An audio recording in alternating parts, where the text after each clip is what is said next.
नमस्कार मित्रांनो, आज मी तुमच्याबरोबर मँगो शिरा ही रेसिपी शेअर करणार आहे. ही रेसिपी मी यूट्यूबवर पण टाकलेली आहे, ती स्टेप बाय स्टेप. तर ती नक्की बघा आणि माझ्या व्हिडिओला लाईक आणि सबस्क्राईब जरूर करा. प्रथम मी भांड्यात तूप टाकलेलं आहे. तूप जसं गरम होईल त्याच्यामध्ये रवा टाकलेला आहे, तो ही अर्धी वाटी. त्याला चांगलं भाजून घेतलेलं आहे. त्यामध्ये थोडे ड्रायफ्रूट टाकलेले आहेत. आपल्या आवडीनुसार तुम्ही ड्रायफ्रूट टाका. तेही चांगले भाजून घेतलेले आहेत. त्यानंतर एका टोपामध्ये दूध आणि पाणी गरम करायला ठेवलं आहे. ते गरम होताच मी ते गरम पाणी आणि दूध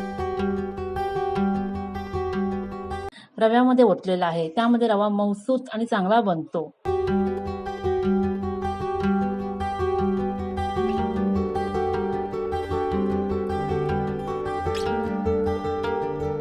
त्यामध्ये मी मँगोची प्युरी ही त्यामध्ये टाकलेली आहे आणि चांगलं हलवून घेतलेलं आहे मिश्रण.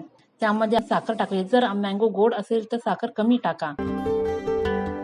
त्यामध्ये मी वेलची पूड टाकली आहे. त्यामध्ये मी वेलची पावडर टाकलेली आहे. आपला मँगो शिरा हा तयार झालेला आहे.